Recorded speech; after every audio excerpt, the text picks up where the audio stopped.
Welcome to Resilience Matters, a podcast about how caring adults help children and communities build resilience.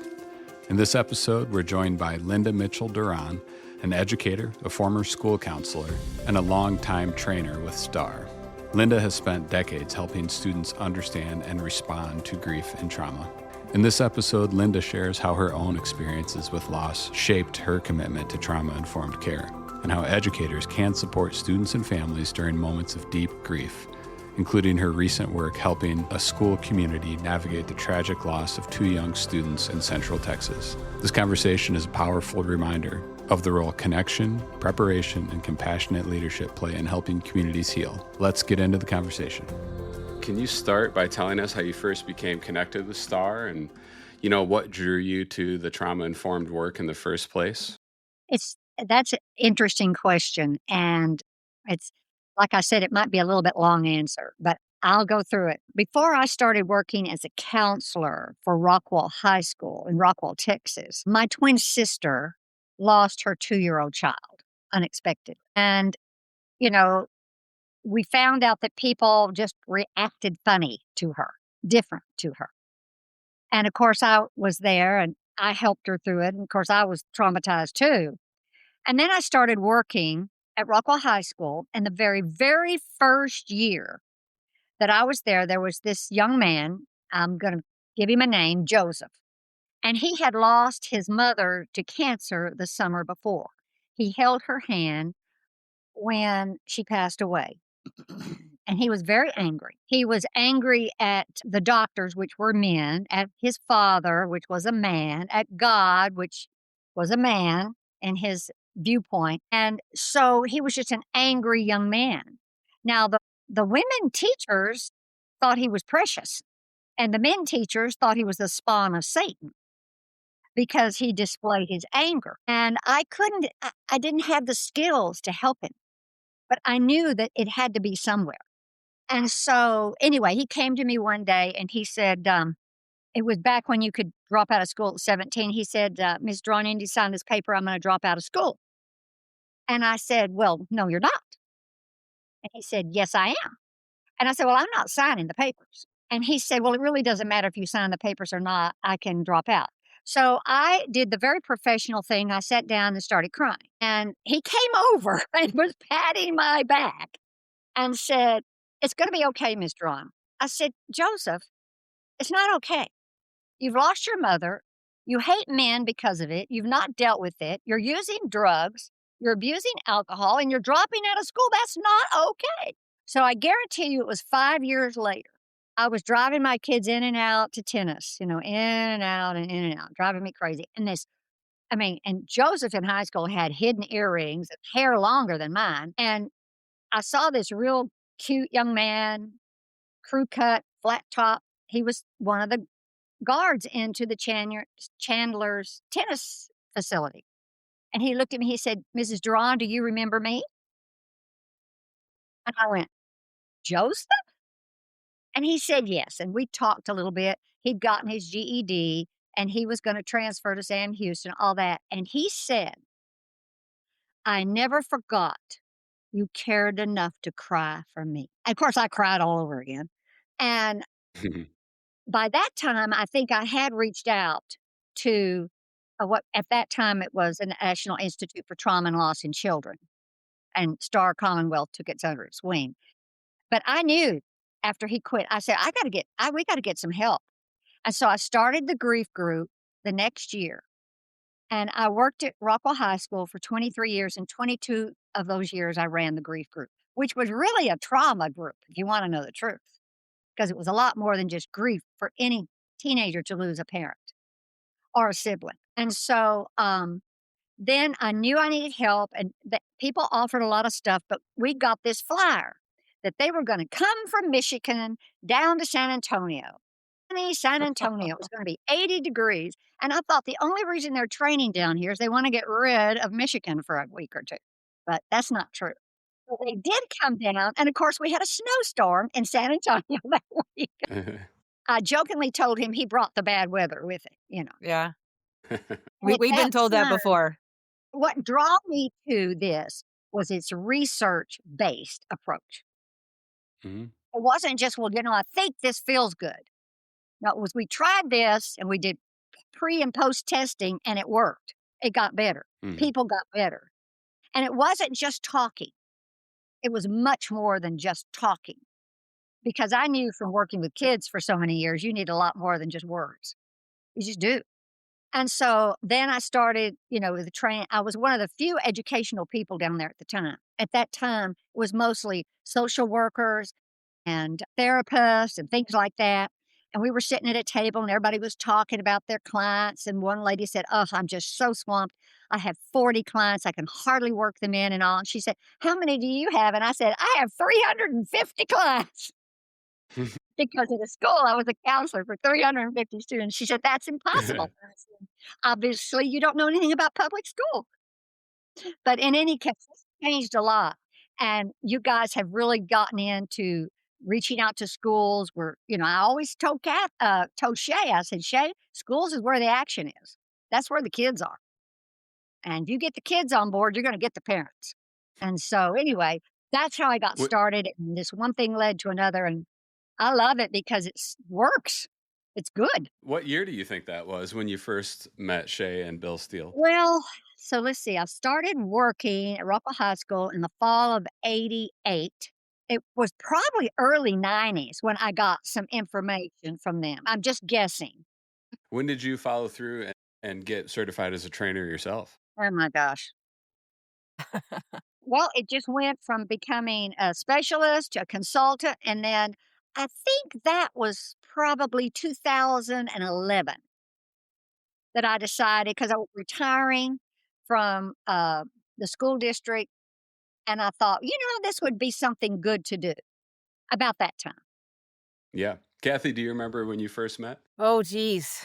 It had to have been 2017. We did a Yeah. conference in Rockwall. I'll never forget because I tripped over a cord in a big classroom, and bless his heart, the assistant superintendent finally moved it because was worried he's gonna have to take me to the hospital. I know. I know. And that was in our new The career news, and yeah, it was a college brand new. academy. It was Mhm. beautiful. It was a beautiful campus. Yeah, but I think that might have been the first time we met in person, but we had talked and had meetings and whatnot before that. Right, right. Well, I was on the school board at that time, a school Yes, board of yes. trustees for Rockwall at that time. That's right. That's right. So I was the liaison for the Rockwall Economic Development Corporation, and we got funding through that organization to help get y'all in there. Hmm. So anyway, it worked real well. And then they did a training with the University of Texas. Remember that? Kathy, Mhm. were you part of that?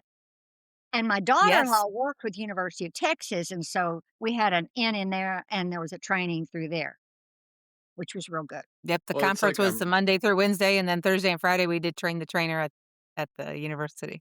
Yes, and then I think it was through you, tried to get already through Texas Education Agency, you guys were allowed to work with counselors and therapists and social workers, but we wanted to get you approved for extenuating credit for teachers, administrators, and stuff like that, and we filled Yep. out this big old form, you remember that? There And was no we, that was all Linda.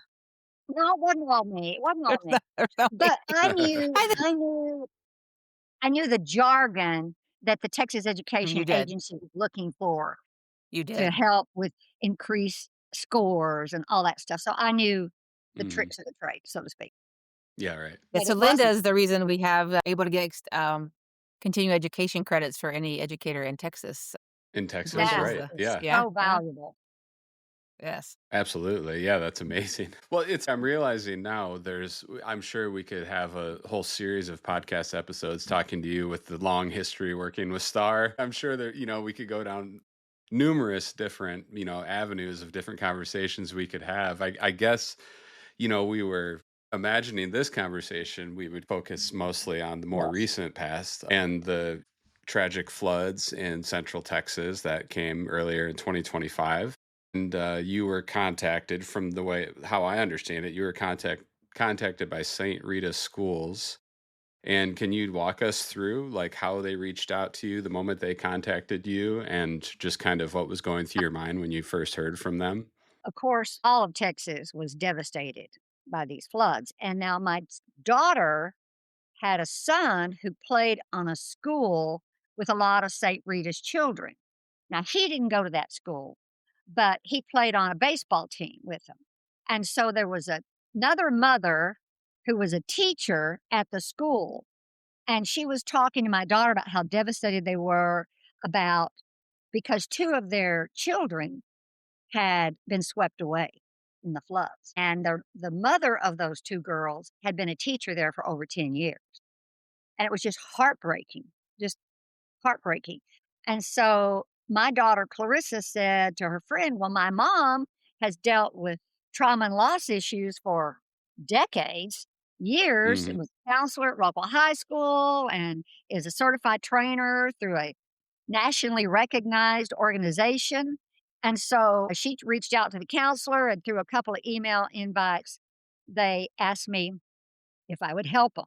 And so we talked a little bit, and they kind of liked some of the stuff I was saying. And they were going to wait until school started to do the parent meeting when I was talking to the counselor there. And I said, that's too late because they're going to the funeral and those kids are going to have a million questions and they're going to want answers and they're going to be upset and the parents aren't going to know what to do. So we changed, So, she so they changed, wanted you to host like a parent information yes, a session, parent to begin with, right? a parent Right. meeting. So Okay. they Yeah. had the funeral on that uh, Monday, I believe, either the first or second Monday after the flood. And then that next day, Tuesday night, they wanted me to have the parent meeting. And I thought, oh my, these poor parents, they're going to be exhausted, Hmm. emotionally just drained.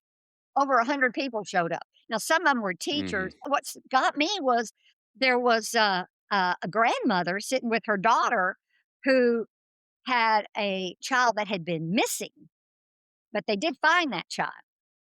Oh. So just a few days before they came to the parent thing. So they didn't know if they were going to come to our parent meeting and be like, we don't have our granddaughter back yet. And they sat front and center. They were just like glued onto every word that grandmother was. And so we had some teachers there, and of course the administrators and the counselors, and but mostly parents. And I mean, they were just like staring. They were so glued in. I mean, you saw that picture. They're just so desperate for help, and I was real careful, and I got everything cleared through their administration and everything cleared through, of course, their priest, because you don't wanna step on toes, and you wanna give them what they need and what they want. So I Hmm. did that, and, they really liked some of the ideas I had, and then the feedback from parents was just incredible. Incredible feedback. It was so interesting what I felt, when you feel the people first walk in, you can almost feel their pain as a heat. Hmm. You just almost feel it physically. Everybody was just so hurt over what had happened to their little school community and church community. And they all go and play on the same volleyball teams and the same baseball teams and everything. And so that's the first thing I noticed when they came in is the pain. And then they just wanted to know, what can I do? What Hmm. do I say if my daughter asks me, why did God let this happen? What do I say if my son won't talk to me and all he wants to do is play basketball? Hmm. And so we went through a whole bunch of different what ifs. What if this happens? Try this and try this and try this. It gave them a sense of almost role playing, almost like, okay, I've got these words. I'm going to try these words. And it gave them a sense of security that they could handle it, the parents. And I told the parents, don't worry about having to say the exact right thing all the time. They're going to know you're there for them. And they need to feel safe. Your kids need to feel safe because some of the kids, and this just struck me because I remember Shay talking about this years ago. Some of the kids wanted to sleep in the room with the parents right afterwards, which is not uncommon at all. Well, should we let them? I had to be careful because it was church, but I said, heck yes, let them. Let them. They want to feel safe. Of Yeah. course, there's a lot Yeah. of hell in church, so I guess that's okay. But they want the kids want to feel safe and they want to hold on to something and touch something, which is the sensory part. One mother was talking about The daughter slept on a pallet next to dad, and they held hands all night Mm. while they were trying to sleep. I'm sure dad got a lot of sleep, aren't you? But the daughter was on the bed next to dad, but she wanted to hold his hand so she could feel safe. And so we talked a lot about that. And we had a big question answer. And then afterwards, I kind of went around and talked to different tables. And so it was a great night. They felt good about it. I didn't go into Mhm. too much of the technical stuff about trauma because it was the parents and they were there for that specific reason. Help me help my kid who's hurting so bad. And themselves. I told them, don't underestimate the pain you feel because I don't know if you're all parents, but idea of losing a child is just Mhm. beyond anything you can comprehend. It's just, ugh. So It I is, yeah. talk to them, you guys are hurting too. Don't forget that. But it's interesting too how at the end, when they came out and talked to me and they talked to me about different things, a lot of them talked about their own trauma as a child, of course. And one man came up and said, I am so glad you talked about not just what things to say and do, but what things to not say and not do. And that kind of surprised me because that was just one slide. Don't say, even though you might believe everything's going to be all right, don't say it. They don't want to hear that right then. Mhm. Maybe you believe God has a plan, but they don't want to hear God wanted their best friend to die. They don't want to hear that. Mhm. And the priest was 100% on board with that. So, Yeah, that's interesting. Yeah, so you felt like they kind of were responding in a way of thinking back to the traumatic things that happened in some their of them were. lifetime, wishing that somebody like, "Oh, that would have been nice if somebody knew that, and if an adult in my life That was the knew exact what not statement to one say, lady what to made. say." Exact statement. I sure wish I had some of this then. Yeah, sure. She was a Wow. mother. She was there. And the interesting thing is, and well, we'll get to this later when we talk about the open house when they had the meet the parent teacher parents meet the teacher. A lady came up to me because I was manning the table because the counselors were out doing all their thing. And she said, I didn't come to that parent meeting. Now I wish I had a, but I had a third grader and I didn't think, she would be affected by it.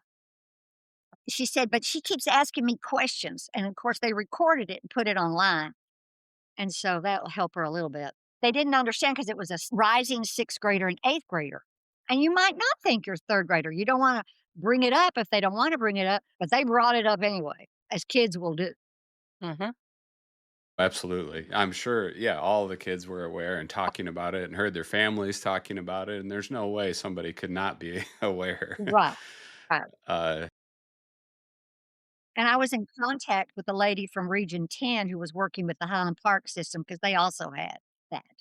And so we compared notes and ideas and stuff like that. So, yeah, everybody's very supportive and aware of each other and trying to help each mhm. other. Yeah, that seems always seems true. When you see a disaster or tragedy come through, you start to see people's humanity really come out and really, people just willing to step up and wanting to do everything they can. Yeah. It always makes you hopeful in some ways after something Yeah. like that. Yeah. Mm, There's a lot of hero stories in this too. A lot. I'm sure. Yeah. Uh, what about the next week you did a training for the whole staff that wasn't Yes. for parents, then that was Yeah. the next They step? s they completely stopped what in-service they had in mind and had me come in and do probably about a half-day training, and so with the staff, they had a lot of the same kinda questions, "What do I do if?" and all, but and talking with the counselors and the principals, I told them, I said, these kids involved in this flood and all, they're not the only traumatized kids you have in your school. And they knew that. They knew that. They were Mhm. very well aware. I said, so I went into a little bit more about the trauma and how trauma affects the brain and how it's in the sensory areas of the brain and things to look for and how trauma can affect their achievement because it's a school. And that's one thing that they really liked about me doing this is even though I was trained in the trauma and I'd been a counselor, for 150 years, they I was a school person. And so it's like I told them because you can almost see that teacher in the back going, I got to get my history lesson done. And it's true. Mm, They have a lot of pressure on them. And so I emphasized that. I said, you have to teach. That's your job. But trust me, they're going to learn more if you meet these other emotional needs. They are. mhm. And when I did grief group for Rockwall High, I had the head of the science department who told the AP physics teacher, let her come to the grief group. She's going to be a better physics student. And that's pretty hard for those engineering types. But they did it. But we went at it from a approach of school. And so we talked about the different trauma and how you can tell some of the signs of the trauma and the signs of grief, and that they kind of mesh together. And we talked about different things they could do in their classroom. The main thing, and I said this with the parents too, and sometimes with the teachers, is let them tell their story. And that's one thing I love about the training y'all do. Everybody has a story. The teachers have a story. You have a story. I have a lot of stories, but let them tell their story. And because I use this a lot in the grief group, and they just love being able to tell their story many times over and over and over again, or Mhm. draw out their story, or paint their story, or act it out. All of that works wonders. And of course, I'm not telling y'all anything you don't know, but they didn't really know that. And so, things like, what do I do if a kid hops up out of the classroom, starts crying, and runs away? Well, that's going to happen, likely. Well, you send your most responsible kid after them, or you leave them in charge of the class, tell the teacher next door, and you go after them. Because some of them are runners. They run from their hurt. And then there were questions of, what do I do if a kid starts crying? Well, tell them it's okay. You want to cry? You can go over and sit in this couch area over here. Cry if you want to. You want to go to the counselors? I'll send your best friend with you to walk you down to the counselor's office. And so there just were lots of things that we did classroom wise. And the 1 minute interventions, oh my gosh, I they're was a just gonna godsend. ask, it sounds like The you were school describing bought some of those. the school bought some. And then y'all sent the Breitbart books, and they would not let me give them all of them. I think you sent 30 something. And they would not let me. They have a lot of groups going, and they would let only take half. And so some of the other half I've given to some of the other schools that have dealt with it, and I'm going to give the rest of them to the Rockwall counselors because, you know, as the old saying goes, if you haven't had a tragedy, you will. I mean, it's just human. If you haven't had a trauma in your school, you will. And that's why people need to be trained. I mean, somebody's got to know what to do. So there's a lot of good programs in the Dallas area that do some trauma training. But the one thing they don't really go into it like they should is the nonverbal verbal sensory activity. And especially when kids or the little kids, they're not verbal yet. I mean, they are, but not really. Not taking a cognitive or not taking a hurt and verbalizing it so you can handle it cognitively. They can't do that. A kindergarten has trouble doing that. So that's one thing I really have loved about the training y'all do. Mhm. It's a step beyond what most give. It really is. That kinda leads to that question about this tool that you implemented about these green, yellow, and red communications Yeah. cards. Is that an example of, like, something to help, Yes, children I who are came up that with young to be able to express their feeling, yes, what they're feeling in yeah. their body? When I was a counselor for a school in Fort Stockton, Texas, which is way West Texas, I mean, the boonies, let me tell you, but it's a great place. And it was a Hispanic school. It's a school where my husband went to, and 99% of the kids were Mexican American or maybe Mexican. A lot of them didn't speak English, and 99% were low socioeconomic. That gives you what kind of school that was. So the kids, and it was pre-K, and early childhood through third grade.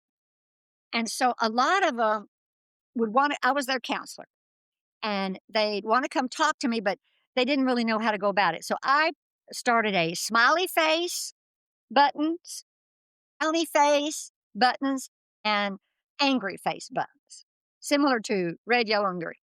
So they would go pick up the button and put it on, and when it was a good time in the lesson, the teacher would then send them with a friend to the counselor's office. That's how they communicated, and it worked so Mhm. good, and I knew that this little girl that this teacher got on the day we did meet the teacher, the counselor came up to me and said, "Linda, would you do us a favor if you have time? At the end, would you go talk to" I'm gonna make up a name, Mrs. Brown, because she's getting this student that was involved in the flood, and they dove down off the bunk bed in through the murky water out the door, a 3rd grader, fixing to be a 3rd grader, out the door, swept away, and this counselor was there, like, trying to pick up all these kids that he could and saved her life. Well, this teacher was assigned this student, and she was, like, panicking. She didn't know what she could do. Now she said the training helped, and she met with the parents, and that helped. And then so she said, "Would you talk to her?" And so I talked to her. We've been in communication kinda since, and in walks the mother with this little girl and her younger sister. Mhm. And that little girl, she looked like she was in a trance. She looked like she was eyes glassed over, and they came late when most of the kids were already gone on purpose because she didn't know she could handle it. Sure. Just couldn't, yeah, And be I with a mean, big she group. was just like walked in, clinging to her mom, and, the teacher and I had already been talking, and she felt much better after some of the training, and she knelt down and talked to that little girl and said, "Don't you worry about a thing, honey. You are gonna be just fine. In my classroom, I am gonna take care of you, and your best friend Susie is sitting at the desk right next to you. You are gonna be Mhm. safe in here." I mean, I almost started crying. It was perfect. Mhm. And she said, "You see those little cushions over there? If you feel like it, you go over there. If you need an extra day for your homework, don't you worry about it, honey." And that's how she talks, you know. "Don't you worry about it, honey. And you go over there. If you need to go talk to the counselor, we'll get you to the counselor." And then this was really good because I had emphasized, let the kids be as normal as possible. Let them just be normal when they want to be normal. And so she said to her, "And honey, if you just want a day to do your work and play with your friends and be normal, we're gonna have that day too." I Mhm. mean, no wonder they chose her. She's perfect. So when they left, I said, she was pretty nonverbal because she came in and she said nothing.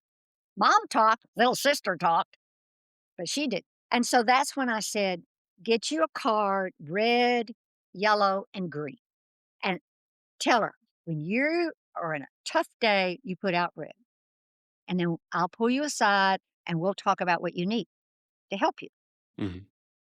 If you're just doing okay, well, I'll keep an eye on you and I'll tell Susie to keep an eye on you. But if it's a green day, we're just going to have fun and we're going to play on the playground and we're going to get our homework done and learn a lot." And so she did that and she said it's working very well. And the little girl's getting more and more verbal because once you feel comfortable with that, then she feels more comfortable to verbalize it. Yeah, And Kathy, it's so, I mean, it sounds like establishing safety, just like the first step is to establish a safe space. I can't even imagine like how any of us, even adults, would feel after going through that, what this young 3rd grade child, an almost 3rd grade child had gone through. I'm sure it would take a long time for any of us to feel safe, you yes. know? Well, think Yeah. how powerless she felt. Mhm. She felt so powerless, and the water flood sweeping her away and somebody grabbing her up, and all of a sudden you're at the doctor's, and all of a sudden you're at a funeral, and everything's happening, and all of Mhm. a sudden, 3 little pieces of paper gave her some power and Mhm. control. She had some control, and I think they need that, don't you, Kathy? Yeah, this has been amazing, Linda. Like, reading obviously, you had shared that, information with us via email, but just hearing you tell the story is so powerful. I mean, you're such a godsend to the school and to the parents and to the Mhm. children. I'm so thankful that you were able to be there and share with them and help them, and now you're sharing with us. I wanted to share that with y'all because your training is what made that happen. Now, yes, I was already a counselor, but I didn't have those specific skill sets, and it's real concrete. That's what I love about it. Concrete skill sets, and it's not like talking is bad, but if they can't, you've got to get them there where they can process it cognitively. And so, yeah, I wanted to share that with y'all because y'all were a big part of it. You didn't even know it, so you needed to Right. know it. It's very And you're good to hear absolutely those right, Linda. stories. Word, and we're just stuck in that deep sensory brain just reacting, and that's why those sensory interventions work, and kids needing to feel safe. And like you just said something that really clicked with me is, you know, the red, green, and yellow cards are working and things are doing better, and she's becoming more verbal. It's like that automatically clicked in my mind. It's because she's feeling safe, that the teachers created an environment, the other students have created an environment where once she has that safety, it can help align those the deep and outer part of her brain so that she does have access to the language part of her brain. And so a lot of people just Mhm. think that kids are being whatever, like pouting or just too angry to work with, but it's because they don't literally have access to that part of their brains. And they don't know how And to that's do how it. we're created. Yeah. That's right. It's survival. Mhm. When she walked into that classroom stunned, she was in survival mode. And so you gotta help them know they're gonna survive. You're gonna help be there to help them thrive. And so, yeah, it was great. And one thing that I encourage them to do, because this is an elementary school, but it really doesn't matter. It's the same for secondary, is allow them to have fun. Fun is so important in healing. Laughter is so important in healing. And it's kind of interesting we're doing this right around Thanksgiving because one time with my grief group, right around Thanksgiving, our whole thing was, what are we thankful for? And of course, I know that y'all talk about gratitude being important. Um, so it worked so well and it lifted them up so much that we added that to at the end of every time we met, something we're grateful for. And of course, a lot of times they'd say, I finally had to say, you can't say you're grateful for grief group. We got to do more than that. Come on. Mhm. But they were, and they were grateful to have time with each other, with people who were experiencing the same thing. And I really encouraged St. Rita's to start groups, and they have, because I just reached out to the counselors there and the program coordinator, and they have started groups for parents or different groups of kids and stuff like that. I said, because kids Mhm. will say things to kids that you and I can't get away with, for sure. We'll tell them Yeah. like it is. I mean, it's the truth. I've worked with kids for 50 years, and they will say, "You think you're over it? Well, you're not over it, okay?" I can't say that. Yeah, yeah, right. I had a girl tell a boy that in my grief group, and he was this AP computer science nerd, and he, in 1 month, had gone through all the stages of grief. And she said she was the drum major at the band, so she was one of the it kids, and she said, "Well, don't worry about it, Howard. You'll go through it 2 or 3 more times Mhm. before you're finished." I'm like, Mhm. "Okay, you can say that, Okay, I I didn't can't." say it. So groups are great, and they're doing groups. They're doing some Good. groups, and they're using Brave Bart in those groups. Isn't that great? That is great to hear. Yeah. Was there any trepidation heading into this? This is a complex situation. You seem so perfectly comfortable walking into a situation and ready to support such a large group of people who have experienced all various types of trauma. How did you have any trepidation, or are you just comfortable at this point in your career I of, was pretty having comfortable. these I didn't have a conversations? lot of Yeah. trepidation. The year we had 3 seniors, very, very well-loved seniors, come back, and we had a 2-hour snowstorm, and of course, nobody knows how to drive down here in snow. And so all 3 of them had a car accident and died, and it was just horrific for our community and our school, and they were these big tennis players. Earlier that year in December, my twin sister had passed away, and so I said, I can't do grief group because I'm a mess." And one of the boys that died was my student in my alphabet, and he was a twin, and he came up to me and he said, "You have to do grief group. You have to do grief group." So I said, "Okay." And so we did grief group then, and so dealing with that right after I had had a traumatic loss, Mhm. I just I just knew what they needed. And I Mhm. didn't feel trepidation. Now I had to work with them to get the right topics and get approved. When you do stuff at schools, it has to be approved and all that. But I never had trepidation. Yeah, and I mean, you must feel like what you have to offer is gonna be of use, of support, helpful to these people in this situation who are at a loss. Yes, and I've done, just kinda these little mini trainings for CASA. Y'all know what CASA is? I'm sure you do, right? Court appointed advocate, child advocate? Okay. Okay. Um, and then, St. Stephen's group with the Methodist Church here in Rockwall, they deal with grief, and I mean, we're talking real small little, like, 45-minute presentations, and so, I don't know, I just feel like it's almost a calling. You Mhm. have a skill set, you can help people, you should help them. I mean, it was horrible to feel their pain, but it was rewarding to see them feel like they could get a grip on it. At Mhm. least now I know a few things to say to my child. And they have such a Mhm. supportive school. I mean, it is just unbelievable. Great little school. Yeah. I mean, and it's like you're right. It does. It seems like it's your calling, and to think that it was just a coincidence. Just you knew what it was. Let's see.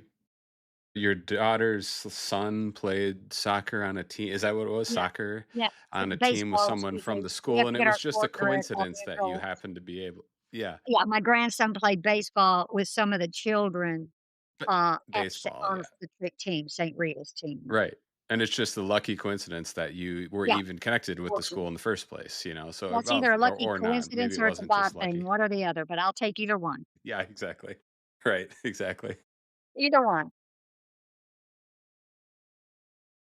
Well, I was a one little of concerned the about them going into the holiday, and that's why I reached out last week to the counselors, and had noticed.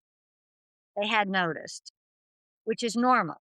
But before that, the 2 girls had their birthdays, and so, it was their mhm, first birthday in heaven is the way the kids talked about it. But they dealt with it. They dealt with it, and so but that's tough. That first birthday without them, that first anniversary, it's tough, and it's not over in a year. It's mm-mm, not over in mm-mm. 5 years. Yeah. It takes a long time, and I had a student one time that said, "I don't wanna quit grieving." It's almost like that became a security for her. I said, "Well, you can still be happy and grieve for the loss of your Mhm, sister." mhm. Linda, Dr. Soma Shea is, we call her, she just finished writing her first ever Clinical Foundations of Trauma and Resilience textbook, which is going to go along with the new version of the course coming out. And one of the things that she wrote in the book and that we made sure to put in the new slide deck is joy and pain can coexist. Our bodies are meant to self heal. And that's such a powerful statement, I Yes. think. Because it's like you've said this several times in different ways, but that, when the kids wanna have a green day, when they wanna have fun or feel normal like they used to before this big thing happened, that we wanna encourage that, right? Because that's gonna help bring them, closer to maybe the version of themselves they were before this, big scary thing happened. But I just love how that sentence really just sums up, like, the things you've Mm, been talking about and trying to express to the parents, the kids, and the teachers is we want them to feel joy, and it's okay to feel joy when something bad happens, right? And that's a huge part of the healing, and that's actually what our bodies are meant to do, feel joy and pain together. I loved how Shay wrote that. Yes. She's really good, isn't she? Well, it's interesting that you say that because and I fell upon this quite accidentally, um, or maybe from a training with Shay or something, you don't always know how all these ideas get in Right, your head. right, yeah. But we started having in my grief group, and I told the parents and the teachers to do this too, that when the time is right, start telling the funny stories on the friend or relative you lost. Yeah. Because we did mm. that in a grief group, and a principal that we had was a jokester, and he banged on the door one time and said, "What are y'all doing in here laughing? You're supposed to be grieving. Don't you know how you're supposed to be crying, not laughing?" You know, joking around. Of course, they loved it.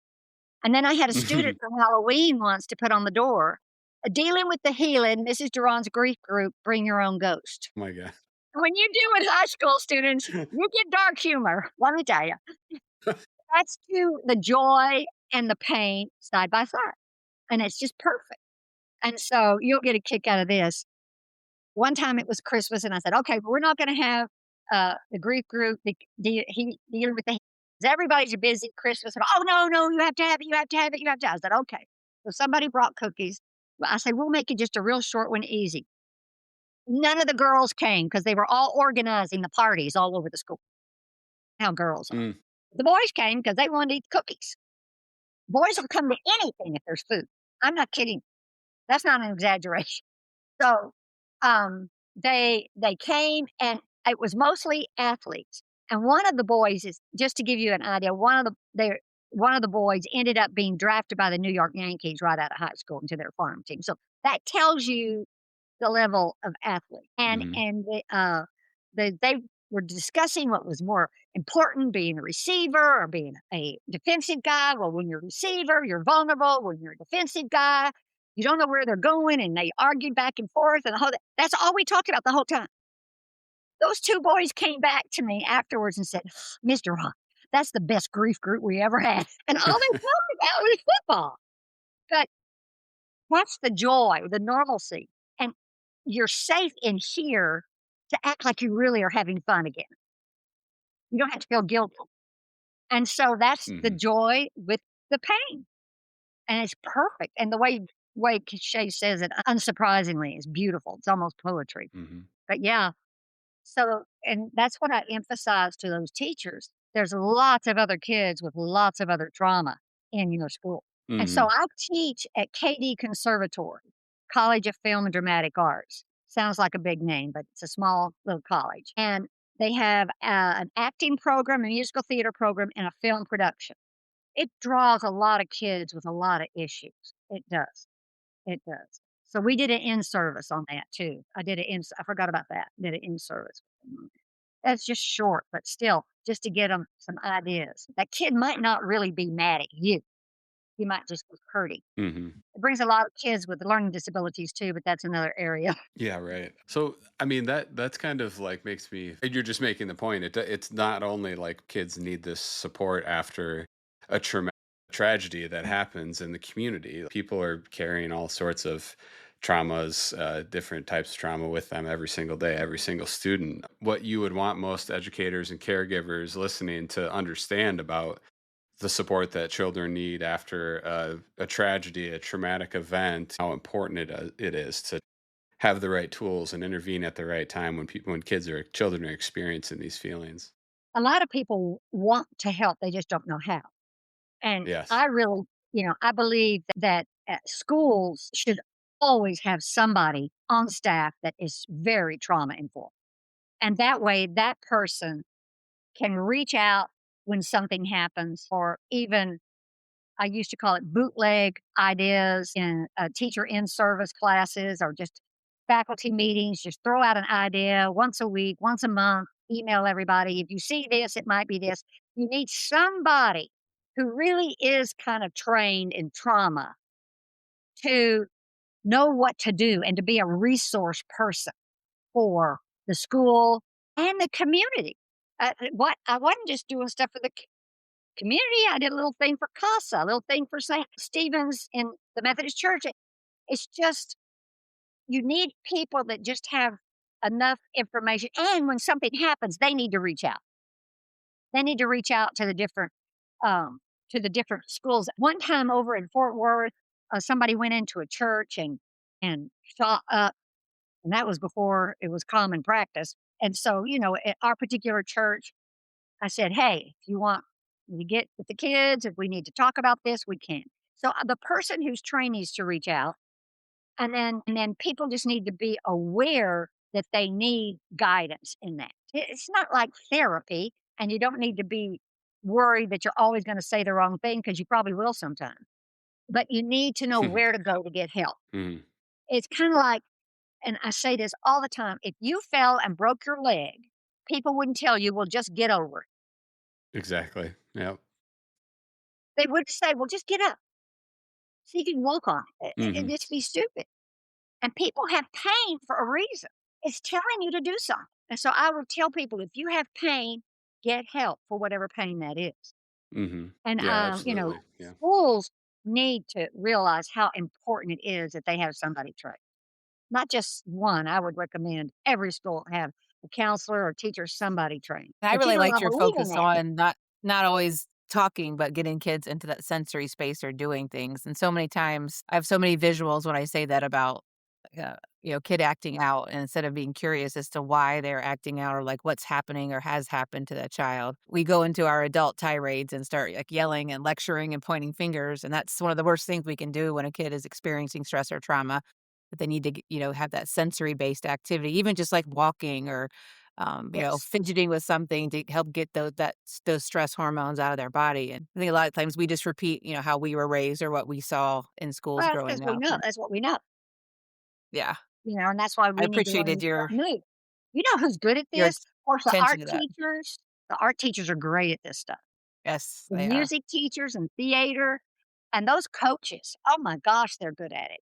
The coaches took my entire grief group one time and taught them how to lift weights. That deep, heavy work. So, you've got these people in your schools that will do that. Utilize them. They Be don't know creative they're with your doing it. solutions.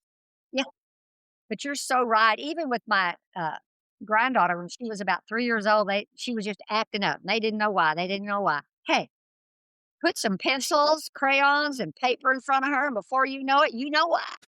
You drew it Hmm. out. Draw me a picture you can tell me a story about. Yeah, I love that. Draw me a picture and tell me a story. Wow. Well, it's after 4 and I don't want to take up too much of your time. But like I said, we could do a whole series of podcasts, I'm sure, about your grief group counseling alone or different eras in your career. So maybe we will.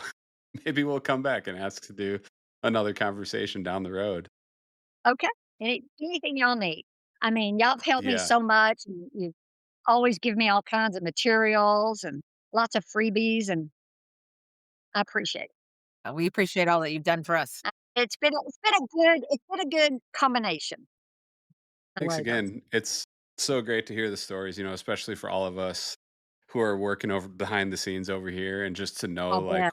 what's happening with the trainings and what people are doing with everything they've learned through Star or collaborated with Star Yeah. and what's happening out there. It's so good for us. Obviously it's great for others to hear how they could implement these types of trauma informed supports and practices in their schools, but even for us to know why it's worth all the hard work that we do over here too. So thank you. Right. You're very welcome. I'm glad to help out in any way I can.